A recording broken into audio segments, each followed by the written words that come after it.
Muito bem.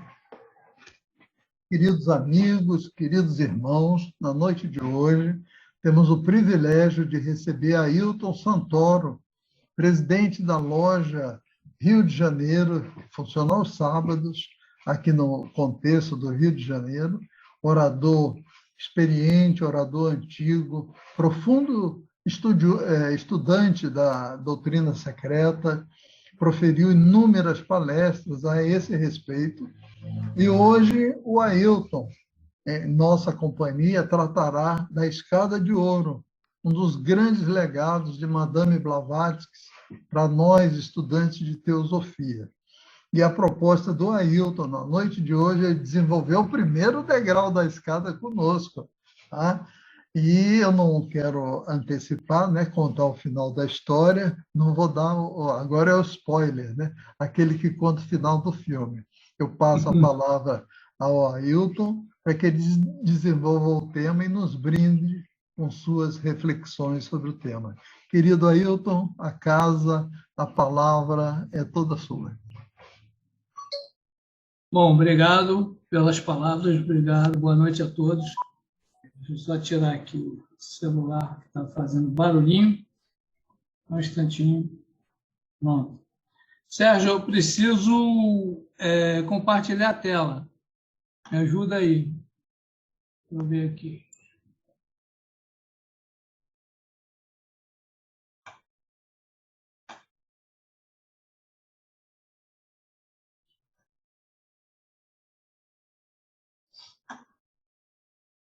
Espera só um instantinho.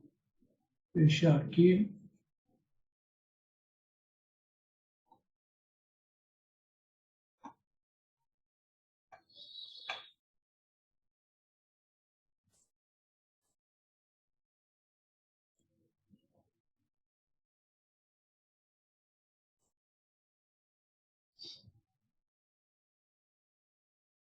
Tem um monte de arquivos aqui abertos. Só um instante, por favor.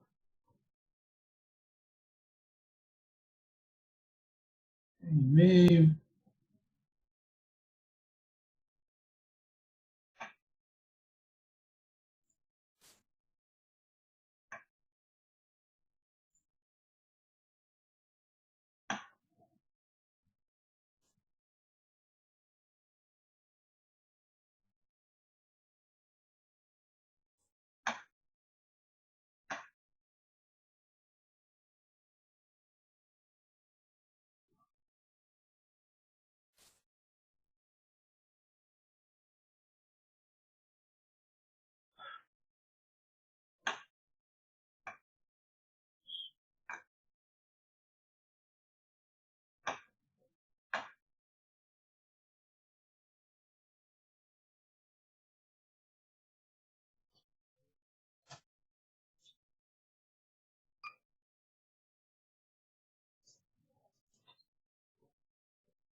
Está aparecendo aí? Não. Não? Ainda não, Ailton.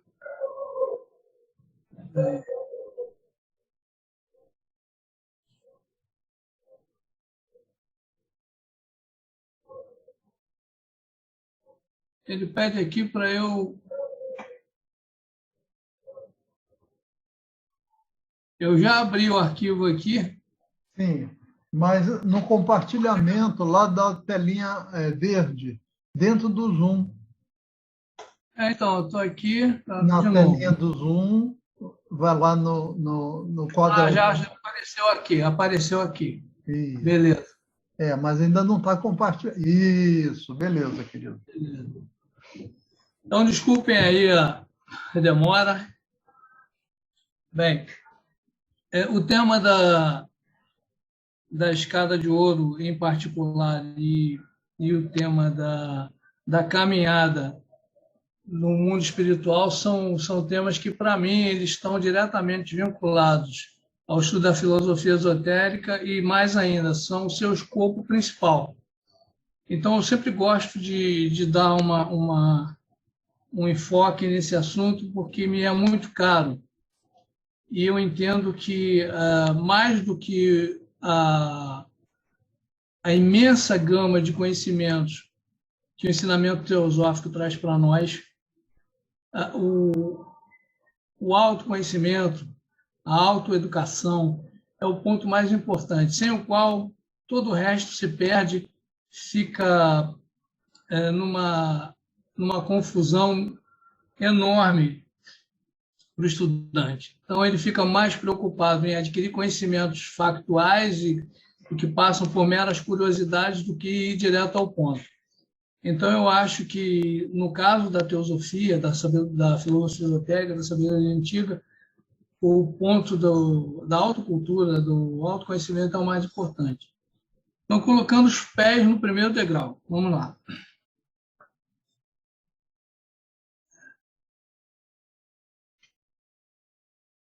Aí eu coloquei aqui que HPB, Laís e Sevel, nos traz as informações de que havia uma ciência do espírito,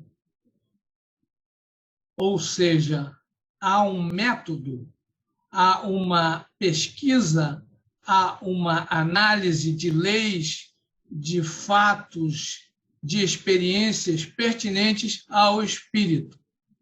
Então, numa sociedade materialista como a daquela época, isso deve ter soado muito estranho aos ouvidos cristãos, mas um pouco menos àqueles que já estavam numa busca pouco conhecida, né, ligados às sociedades secretas, e a Cabala, estudantes de Cabala da Europa e dos Estados Unidos. A esses, o fato não soou estranho. Mas ela mostra que, de fato, havia uma ciência e que esses rudimentos estavam sendo trazidos para o Ocidente, mais uma vez, né, por ela.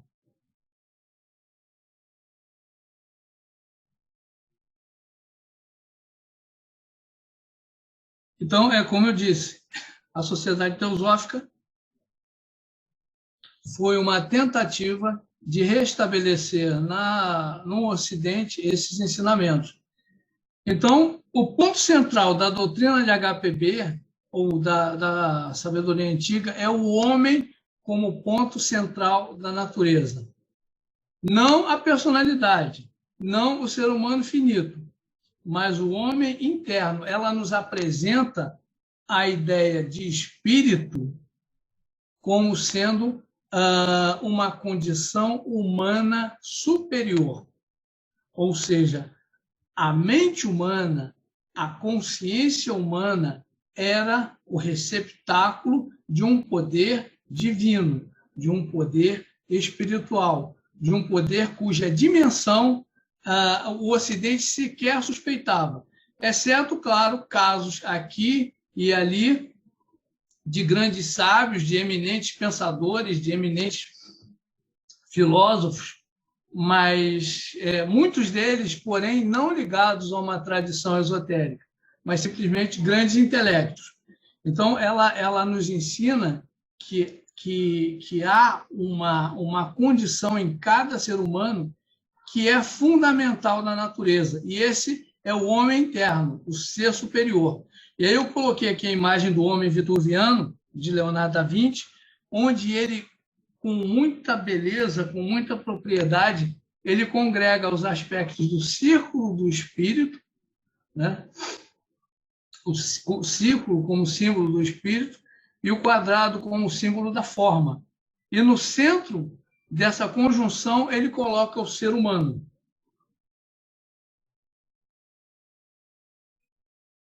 E aqui eu trouxe um trecho dos fundamentos da filosofia esotérica, em que ela coloca que o homem é um microcosmo. Assim sendo, todas as hierarquias dos céus existem nele. Mas, em verdade, não existe nem macrocosmo nem microcosmo, mas uma existência. Então, o que ela quer dizer quando afirma que o homem é um microcosmo e que todas as hierarquias dos céus existem nele.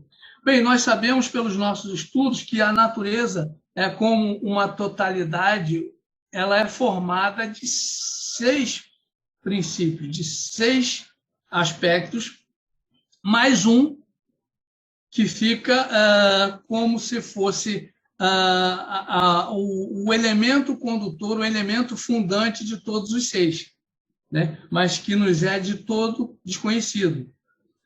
Quando ela afirma que o homem é um microcosmo e diz que todas as hierarquias existem nele, é porque o homem, na natureza, sendo o ponto focal, ele possui em si, além dos outros 6 princípios, dos outros 6 elementos fundantes da natureza, o último, a unidade. Ele possui a mente divina em si, naturalmente, na humanidade corrente, como potência, mas ele sendo o reino da natureza, que possui todos esses aspectos, ele se torna o microcosmos, ou seja, a expressão, a reflexão, a projeção do macro, né? Porque ele possui um princípio consciente, e esse princípio consciente é divino. É o que dá a ele a sua condição de ser o centro da natureza. Então, ela diz que o grande e o pequeno só existem como tais quando vistos por uma consciência limitada. Naturalmente, a consciência de nós outros, estudantes. Mas para o grande sábio, para o adepto, essa visão é mais ampla, ela é total e, portanto, mais verdadeira. Então, vamos em frente. E aí eu peguei também um pedacinho da Chave para a Teosofia, lá na página 190, onde se pergunta o objetivo da teosofia. É a produção de adeptos. Ela diz que a teosofia considera a humanidade como uma emanação da divindade em sua senda de retorno a ela. Por que é que ela diz isso?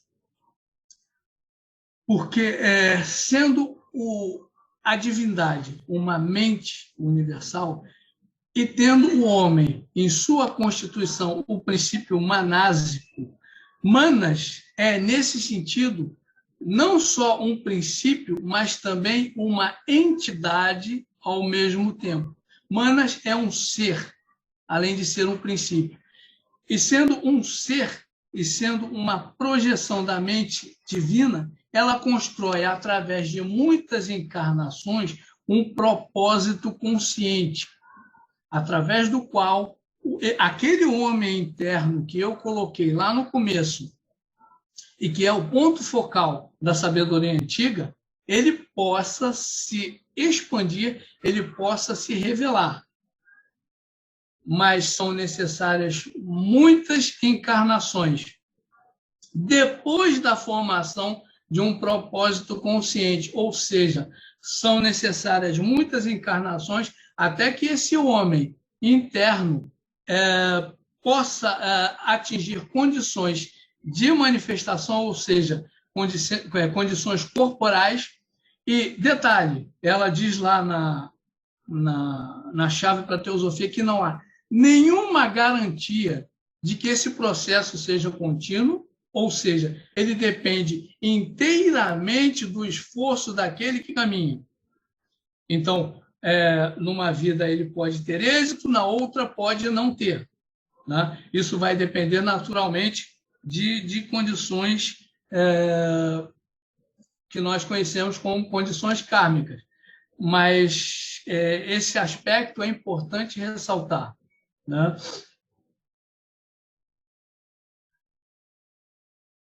Então, ela ensina que há um caminho para a realização dessa revelação do homem interior.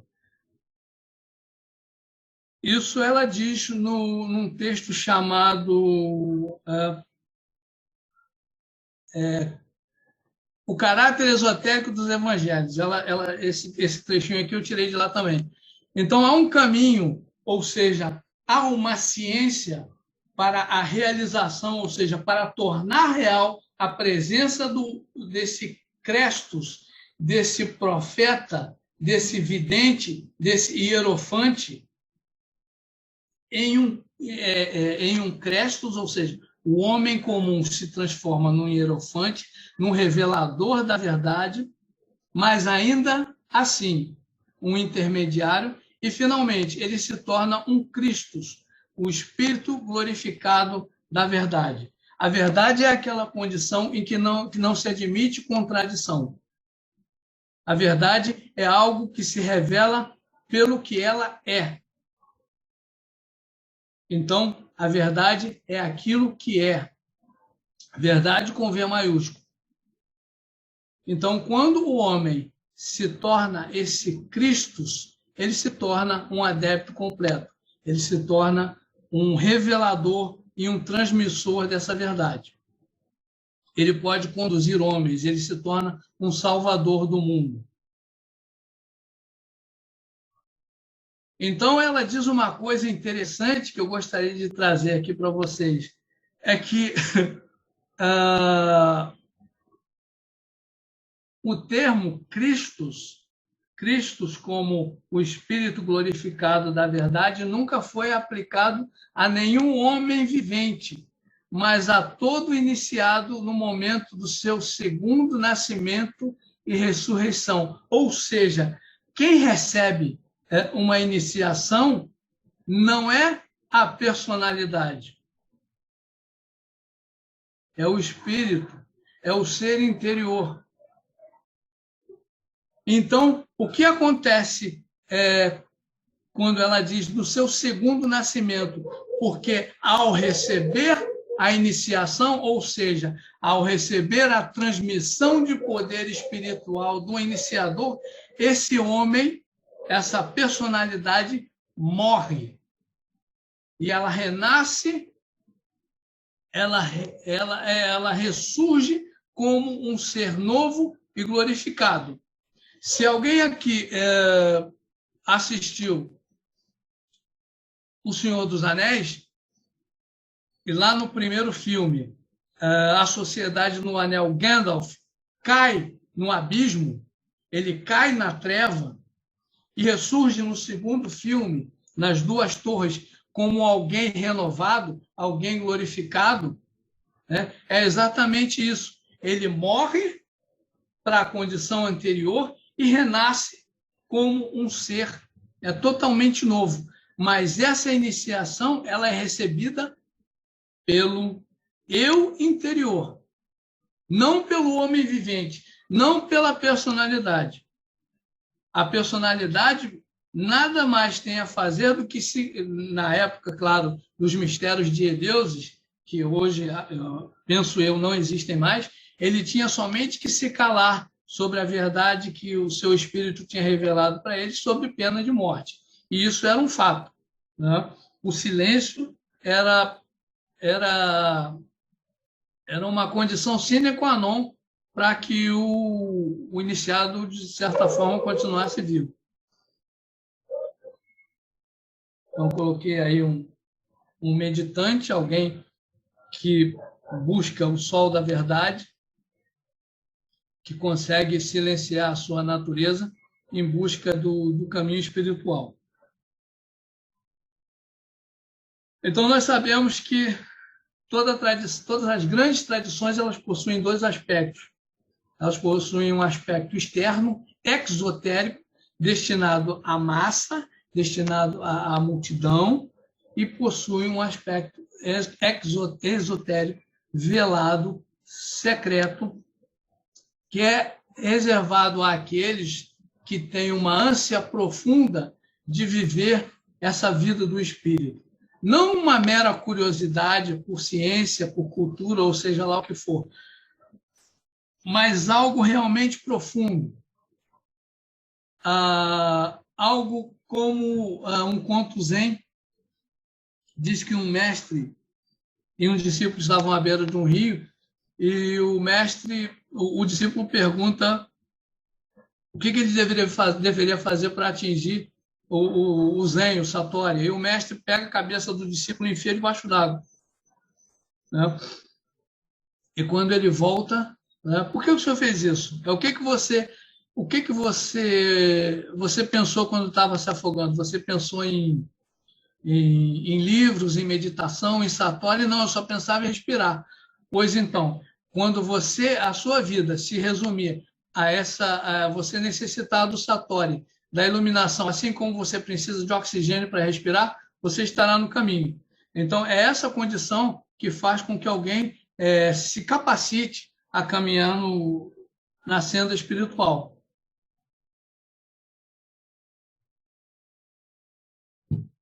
Aí, como eu disse, é preciso uma força de vontade indomável, porque os inimigos passam a ser os nossos hábitos mais comezinhos, que até então nós nem nos dávamos conta, né? Então, a tradição esotérica tem uma série de textos que são bastante significativos, né? Você tem a Voz de Silêncio, você tem Luz no Caminho, a Imitação do Cristo, o Sermão da Montanha, para citar alguns. Mas a HPB, ela trouxe também um texto pequeno que, segundo ela, é dado aos buscadores no início da senda, que é a escada de ouro. São regras muito antigas. Ela trouxe lá do Tibete e ofereceu ao mundo como uma dádiva, né? mais uma ferramenta de meditação e de vida. E aí eu coloquei essa imagem que eu gosto muito, que é o homem se autoconstruindo, né? Que é o discípulo se trabalhando. O discípulo, vejam, ele é de ouro, né? E ele está desbastando uma pedra. É o ressurgimento do homem interno, que é glorioso, que é brilhante, que é magnífico, mas que só vai surgir mediante o auto-sacrifício. A escada de ouro começa assim: quem não retira a sujeira com a qual a fonte da sua inspiração possa ter sido contaminada por um inimigo, não ama sua fonte de inspiração, nem honra a si mesmo. Quando se chega numa certa idade, que você analisa esse texto, né, e você vai pensar qual é a sua fonte de inspiração. Quando você chega a uma certa altura da vida, você imagina que tudo o que você poderia experimentar, as chances de experimentar prazeres ou diversões, talvez já tenham sido dadas. E qual é, então, a fonte da minha inspiração? Deve ser algo que é maior do que eu mesmo, né? Então, se essa fonte de inspiração não é reconhecida, se essa fonte de inspiração ela não é limpa, ela não é identificada com verdade, não revela amor por ela, ou seja, não entendemos qual a nossa fonte de inspiração e nem honramos a nós mesmos, porque, afinal de contas, nós e a nossa fonte de inspiração nos tornamos uma coisa só, né? Isso se refere à condição interior. E a segunda parte do texto: quem não defende os perseguidos e os indefesos, quem não compartilha sua comida com os famintos, nem tira água do seu poço para os que têm sede, esse nasceu demasiado cedo sob forma humana. Observe a verdade diante de você. Ou seja, aqui já se refere ao trabalho altruísta, ao trabalho caridoso que todo aspirante deve praticar se quiser ser considerado digno dos segredos do espírito, né? O amor pelo próximo passa a ser uma condição fundamental para que esse caminhar seja trilhado com sucesso. E aí ela diz aqui os degraus da escada: vida limpa, mente aberta, coração puro, intelecto ardente, clara percepção espiritual, afeto fraternal para com seu condiscípulo, presteza para dar e receber conselho e instrução, leal senso de dever para com o instrutor, pronta obediência aos preceitos da verdade, uma vez que nela pusemos a nossa confiança e cremos que o instrutor a possui, corajoso suportar das injustiças pessoais, destemida declaração de princípios, valente defesa daqueles que são injustamente atacados e mira constante no ideal de progresso e perfeição humanos que a ciência secreta revela. Esta é a escada de ouro, por cujos degraus pode o aspirante galgar até o templo da sabedoria divina. Então, o nosso objetivo aqui é abordar os estágios preliminares da escada de ouro. Porque cada um desses degraus, ele comporta, ele traz em si todos os outros.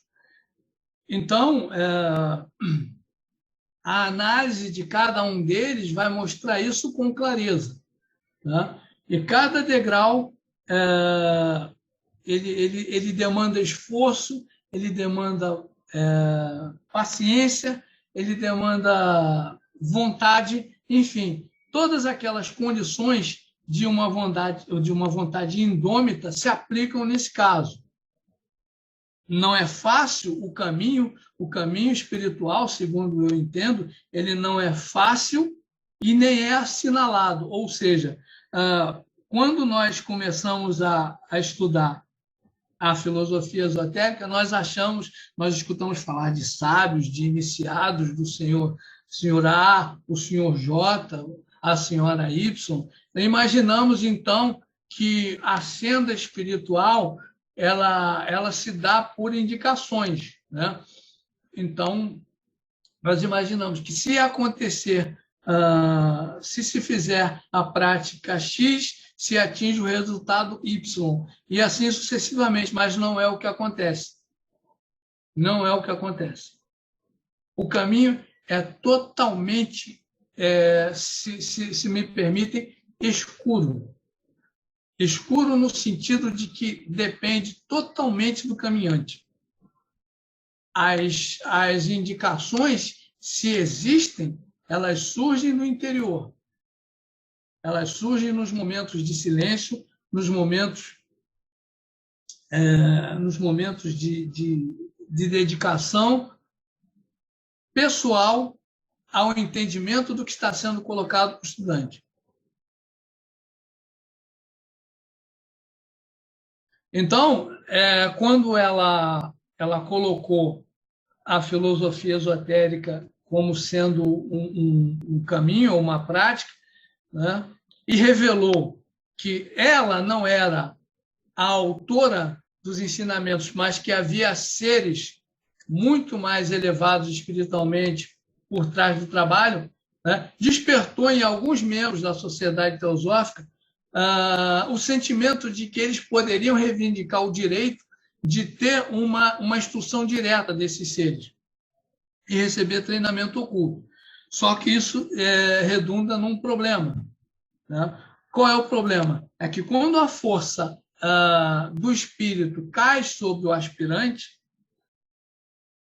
toda digamos assim, toda a treva interior, simbolicamente falando, ela ressurge, ela é tocada pela força que é lançada sobre o postulante. Então, toda a natureza sombria se revela. E isso não é fácil. Tanto não é que houve casos de suicídio, lá na época de HPB, por pessoas que não suportaram ser submetidas a testes. Então, ela diz que a primeira condição necessária para obter o autoconhecimento é tornar-se profundamente consciente da ignorância de cada um, né? Nós precisamos entender que nós não sabemos nada sobre ninguém, nem sobre nós mesmos. Precisamos jogar fora a nossa prepotência de achar que sabemos tudo ou que sabemos qualquer coisa. E aí eu coloquei ali uma imagem do filme Matrix, né? que revela muito bem essa natureza ilusória do mundo, né? Aquilo ali é uma visão do personagem principal, do Neo, quando ele adquire, já tendo passado por um processo de morte e ressurreição, ele adquire a verdadeira visão da Matrix. E a verdadeira visão da Matrix é de vacuidade, é de movimento, né?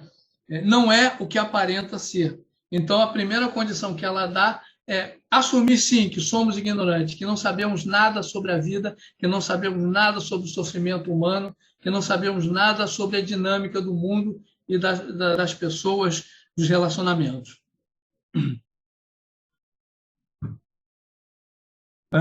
Então, isso aqui foi o que eu acabei de dizer.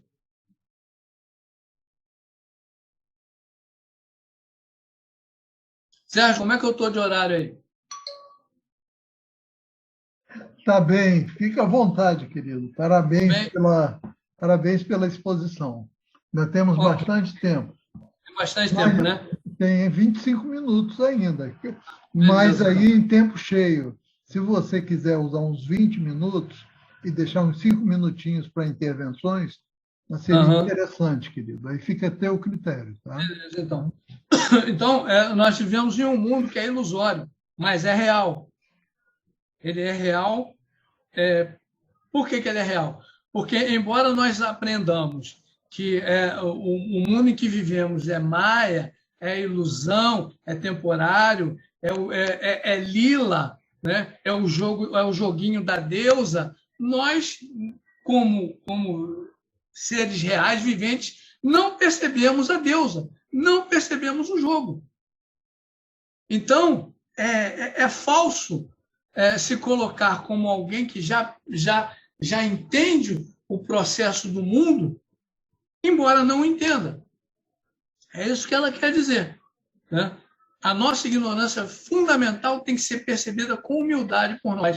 Esse é o primeiro passo, esse é o primeiro ponto que ela coloca para a aquisição da sabedoria espiritual. A assunção da nossa ignorância e da nossa humildade com relação a isso, né? E aí, essa mesma ignorância, ela possui dois aspectos, né? O primeiro, de ocultar de nós a verdadeira natureza do que nós somos, ou melhor, da verdadeira natureza que é dito que nós somos, ou seja, de uma parte, de uma centelha do uno incognoscível, e que, portanto, nos torna deuses, como diz o título do livro do Vanderleeuw, deuses no desterro. E, ao mesmo tempo, essa ignorância avídia, né, que não vejam, não é a ignorância do estúpido, do tolo, mas é a ignorância da própria existência sobre nós, sobre os seres limitados da criação, que, não estando despertados, ou despertos, melhor dizendo, não temos condição de ver além das aparências.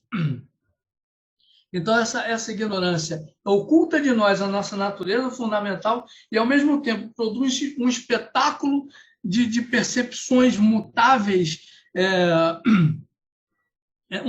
uma verdadeira, um desfile de miragens que nos ocupa o tempo todo, né? Tudo que tem nome e forma, né, que os indianos chamam de Namarupa, tudo que aquilo que pode ser pensado, que pode ser percebido, nada mais é do que uma fantasmagoria, do que uma ilusão, mas que é a nossa realidade, da qual nós não temos, no momento, condição de fugir.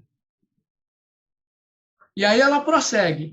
O segundo requisito é uma convicção ainda mais profunda de que um conhecimento em algum lugar existe e que pode ser a chave para libertar a mim e a todos nós dessa fantasmagoria, desse desfile de ilusões. Com a mesma convicção que não podemos, no momento, vencer as ilusões, temos que ter a mesma convicção de há em algum lugar dentro de nós um conhecimento que é capaz de nos libertar dessa prisão. E aí eu coloco um buscador no meio do deserto, em meio a uma neblina que impede a visão, que impede o discernimento. Ele só consegue ver uma luz difusa. E essa luz é a única que ele pode perceber. É como é dito lá em Luz no Caminho.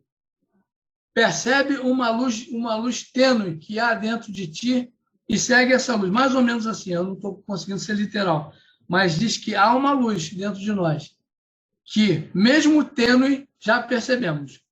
Então, o caminhante já consegue perceber uma luz guia, uma direção, um ponto para onde ele deve se dirigir. E só pode ser obtido por esforço próprio, ou seja, ninguém, absolutamente ninguém, pode nos dar nada se nós não quisermos alcançar. Você pode estar diante do maior dos mestres, mas se não há a intenção de caminhar, de fazer o esforço, de pagar o preço, digamos assim, colocando de uma maneira bem clara, de pagar o preço, nós não caminhamos. Né? Foi aí o que eu disse.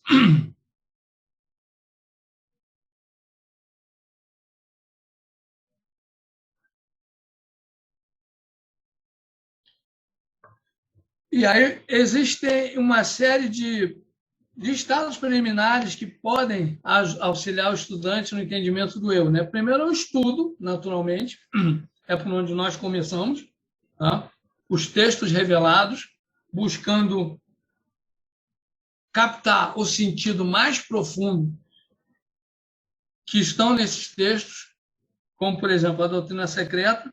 A doutrina secreta, a primeira leitura, ela é considerada difícil, e de fato é, mas ali, naqueles termos, naquelas ideias, reside uma chave de insights muito profundos. Eu já percebi que a cada aforismo da doutrina secreta, a cada esloca, são colocadas mais informações sobre a mesma coisa. E com isso, a sua mente ela começa a se educar. Né? Os insights vão conduzindo. Surgem luzes durante o estudo que mostram, que apontam caminhos. Esses caminhos podem servir só para nós, só para o estudante. Um outro estudante pode conseguir perceber uma outra coisa. Mas o que eu quero dizer é que o estudo é importante para produzir esses insights, que conduzem ao segundo tópico, reflexão, meditação e pensamento. Se você não constrói uma base de conhecimento sobre a qual você vai trabalhar, não adianta nada. Né? Por quê? Porque não somos sábios, né? E, em consequência, se não tivermos a ajuda dos que nos antecederam, dos que foram maiores do que nós não vamos a lugar nenhum. É preciso ajuda nessa parte. É preciso mergulhar no pensamento dos grandes seres, para que nós possamos, primeiro, ter uma base por onde começar a trabalhar, para daí sim você caminhar a partir daquilo que você construiu e gradativamente, paulatinamente, você vai descobrindo as suas próprias intuições, os seus próprios insights, as suas próprias conclusões sobre o que é colocado. Você consegue ver além do que está escrito. Né? E depois, o terceiro ponto, intensa focalização da visão interior num único ponto, concentração fervorosa. Né? Ou seja, você, a partir daí, a partir dessa base que você constrói, você consegue ir além da argumentação e do pensamento, né? Você começa a ficar mais silencioso, tanto externa quanto internamente. E aí a terceira condição, a mais importante, é uma determinação indômita de obter e enfrentar aquele conhecimento, ou seja, o conhecimento do espírito. Esse tipo de autoconhecimento é inatingível pelo que as pessoas normalmente chamam de autoanálise. Ele não pode ser alcançado pelo raciocínio ou por qualquer outro processo cerebral, porque ele é o despertar consciente da natureza divina do homem. Ou seja, o problema da autoanálise é que você muitas vezes é conduzido ao autoengano. Então, você analisa a sua personalidade a partir do que você desejaria ser, né? Ou que você acha conveniente se tornar. E aí isso é ilusão. Você está se autoiludindo. Né? O processo cerebral envolvido, né? E aí nesse caso, a pessoa só vai trabalhar com seus condicionamentos, desvia do caminho do espírito. Então, a pessoa acha que está tendo algum tipo de desenvolvimento interno, mas, na verdade, não está.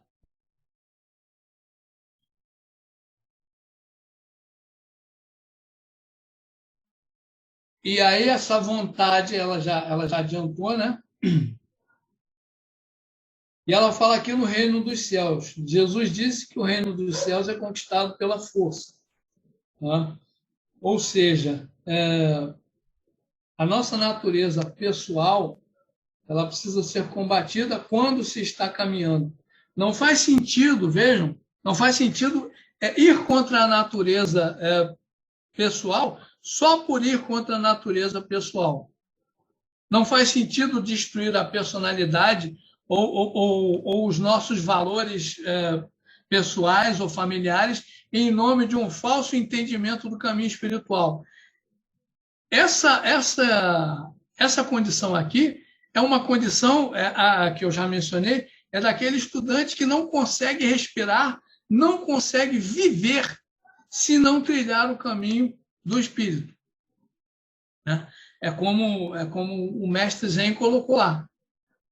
Quando ele está se afogando, ele não está pensando na família, ele não está pensando nas contas que ele tem que pagar, ele só está pensando em sobreviver, em oxigênio, ele precisa de oxigênio.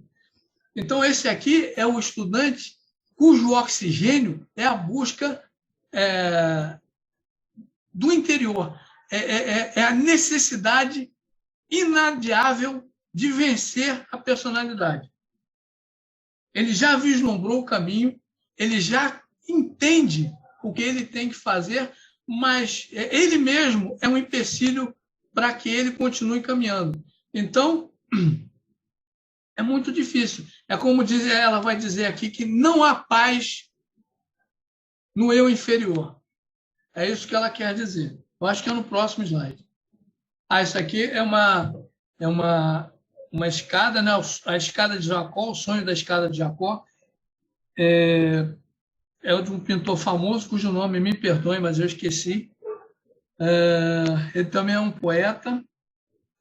William Blake.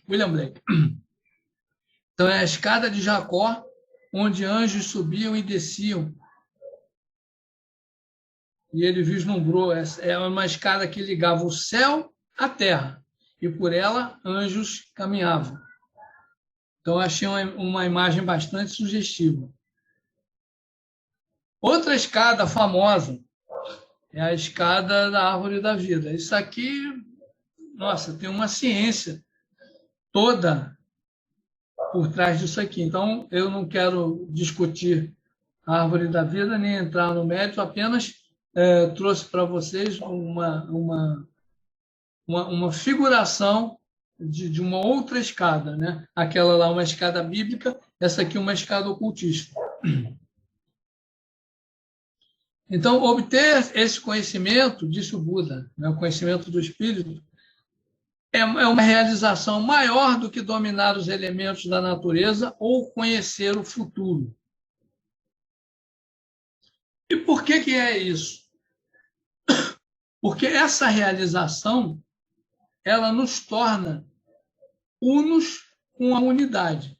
Ou seja, é dito que o vencedor de Mara, né, como foi Siddhartha, o vencedor da morte, ele se torna aquilo. Aquilo é o uno. Ou seja, um outro termo que nós podemos usar para ficar mais fácil o entendimento, nós que somos teosofistas, é Atman. Tu és Atman. Tu és aquilo, tu és o indizível, tu és o inalcançável. Então, isso, disse o Buda, essa união com a totalidade, esse nirvana, ele tem mais valor do que dominar os elementos da natureza ou conhecer o futuro. Por quê? Porque os elementos da natureza já existem em essência no mundo. O futuro, assim como o presente e o passado, estão ali como possibilidades prenhes de manifestação. Somente como possibilidades. Eles vão se revelar na manifestação, na forma, na existência. Mas em aquilo, no Atma, eles são. Eles estão como potência plena do vir a ser. E sempre permanecerão assim. Então, quando o buscador, o yogi, consegue se unir àquilo, ele se torna àquilo mesmo estando vivo, mesmo estando encarnado, mesmo estando manifestado.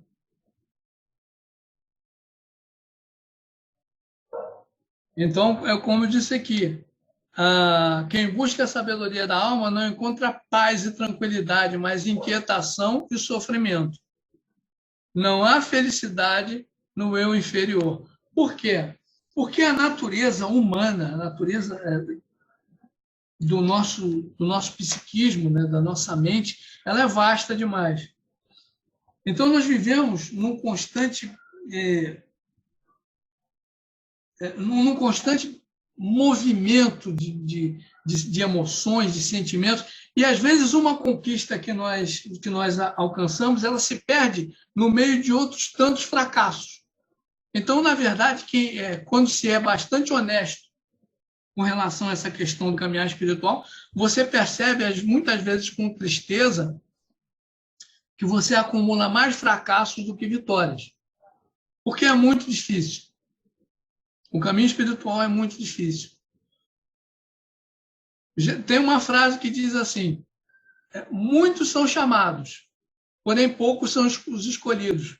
Mas é quem apetece ser escolhido? Quem apetece ser escolhido por Deus? Vamos colocar numa linguagem mais fácil, mais conhecida. Quem apetece revelar a verdade de Deus? Quem apetece pagar o preço para ser um profeta? Né? O profeta é aquele que traz a palavra de Deus, ou seja, ele tem uma condição,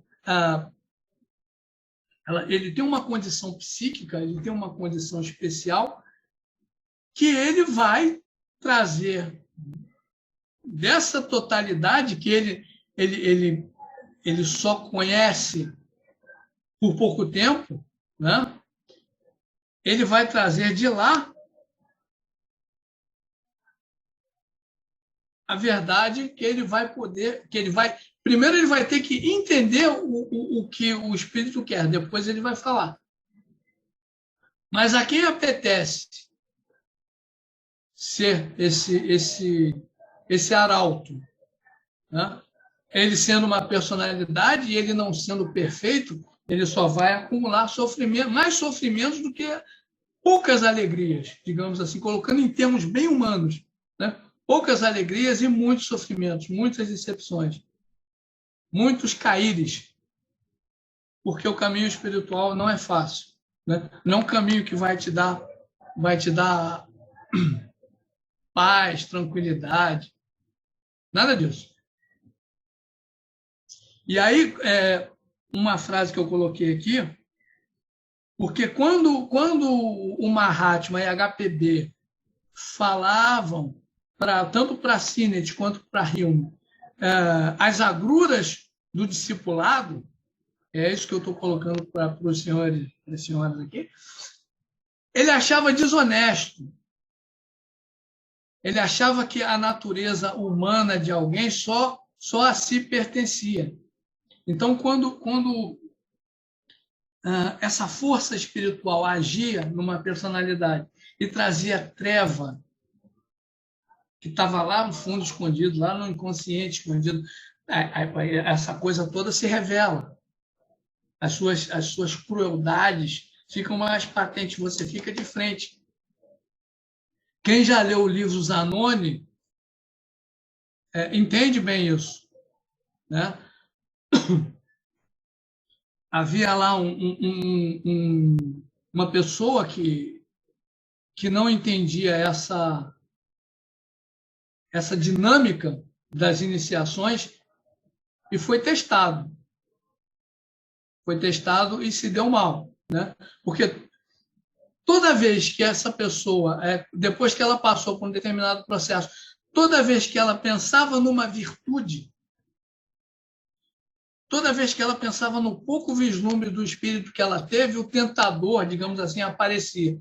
E para que ela não sofresse a angústia de ter que enfrentar essa visão, ele caía no vício. E aí o tentador desaparecia. Mas era só ela pensar na virtude, era só pensar na beleza que momentaneamente ele experimentou, que o guardião, aí passamos a entender o que significa o guardião do umbral. O guardião do umbral aparecia.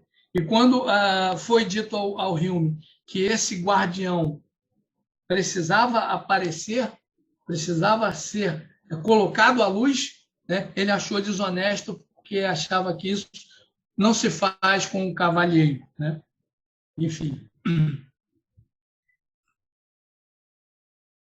E aí, bom, esse aqui eu já falei mais ou menos indiretamente, né? Caminho até o eu superior se apoia em nossas imperfeições como a flor do lótus. Aí o símbolo é autoevidente, né? Nasceu lá no lodo, atravessou as emoções, a água e floresce para a atmosfera, né? E por isso é que não se pode sujar a escada, porque essa escada interior, essa escada do caminho até o espírito, ela é sagrada em cada um dos seus degraus. E só pode pisar no coração, no degrau dela, nos seus degraus, no primeiro degrau, quem for completamente puro.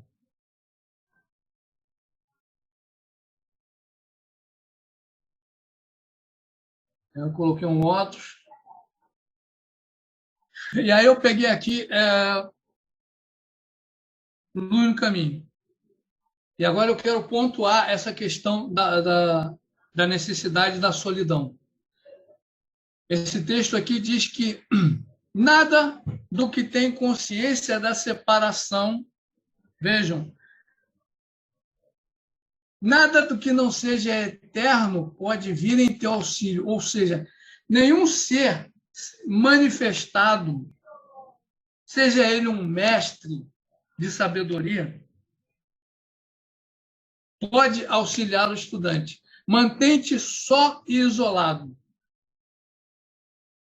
Estuda a sensação e observa, porque unicamente assim pode começar a ciência do conhecimento próprio e colocar o pé no primeiro degrau da escada. A sensação, o estudo da sensação vai indicar a nossa sinceridade. Por que estamos fazendo o que fazemos? E nisso ninguém pode nos auxiliar. Ninguém, nada que, quanto não seja eterno. Ou seja, só a entidade espiritual consciente oculta no nosso coração é que pode nos ajudar, mas nós precisamos ir em direção a ela e só podemos ir a ela na solidão. E aí eu coloquei lá um caminhante que atravessa as areias do deserto completamente só, ainda sem conseguir vislumbrar o seu objetivo. E aí outro trecho da Luz no Caminho. Cresce como a flor inconscientemente, mas ardendo em ânsias de entreabrir sua alma à brisa. Ou seja, é como... aí voltamos ao exemplo do oxigênio, né? Só o eterno é que pode conduzir o caminhante rumo ao adeptado. Não o desejo de crescimento, porque o desejo de crescimento nos trai, faz com que falseemos o que nós estamos falando. Por quê? Porque precisamos parecer importantes. Por isso é que a sociedade teosófica não indica gurus. Porque o guru, ele pode ser um santo, ele pode ser um adepto, mas a maioria das vezes não o é. Por causa disso. Como vamos saber se foi o Eterno que despertou aquela pretensa sabedoria, aquele caminho que nos é transmitido, ou se foi a importância dele, ou se é somente verborragia, somente sofisma? Como vamos saber? E por não sabermos, é que somos instados a trilhar o caminho solitário.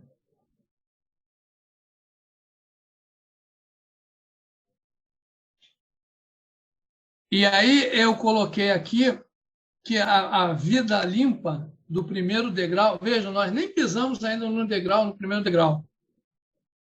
A vida limpa não diz respeito tão somente aos nossos relacionamentos.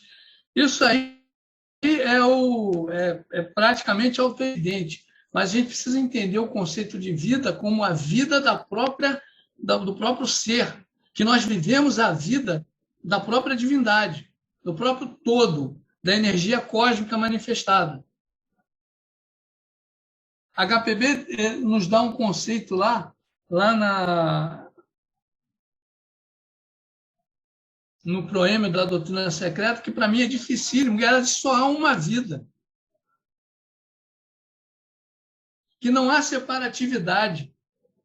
Eu já falei isso lá nos estudos lá da Rio de Janeiro. O Sérgio pôde ter a oportunidade de me ouvir falando isso. Eu não consigo entender esse conceito. Como tudo pode ser um? Como pode haver uma coisa, um ser, um único ser? Eu não consigo entender isso. Se eu dissesse, sim, eu entendo a vida una, eu estaria mentindo.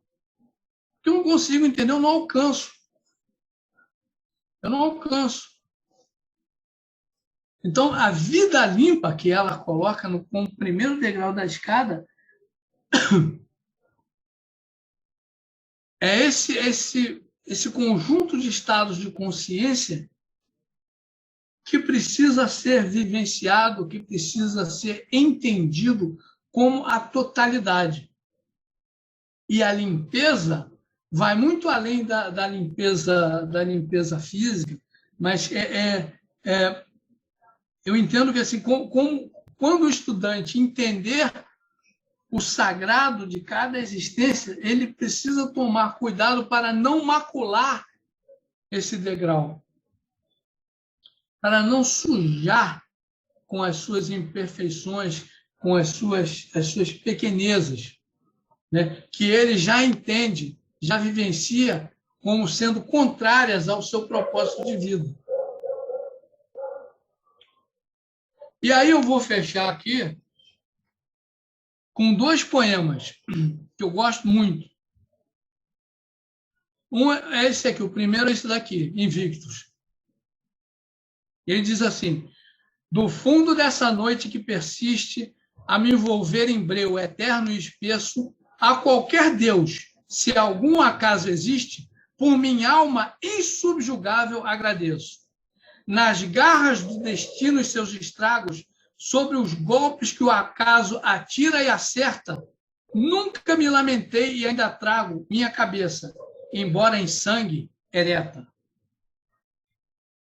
Além desse oceano de lamúria, somente o horror das trevas se divisa, porém o tempo a consumir-se em fúria não me amedronta nem me martiriza. Por ser estreita a senda, eu não declino, nem por pesada a mão que o mundo espalma. Eu sou o dono e senhor do meu destino, eu sou o comandante da minha alma. Eu acho fabuloso esse poema. E o segundo é de uma teosofista, a senhora Yanti Hoskins, que faleceu em 2001.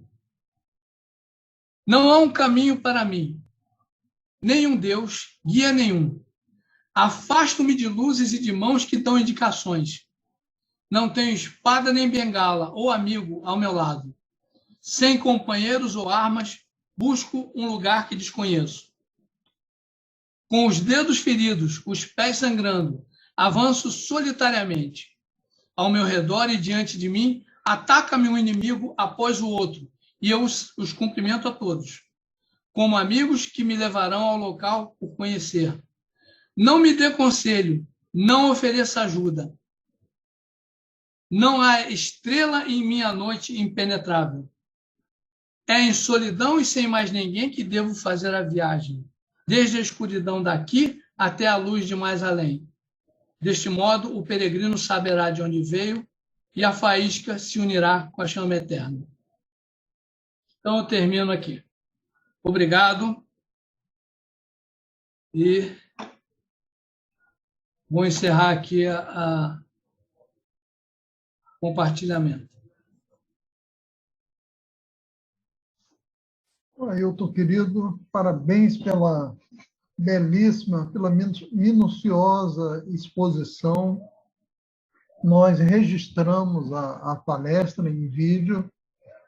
Durante a semana, eu pretendo editá-la para distribuir para os irmãos presentes, para a loja Nirvana também.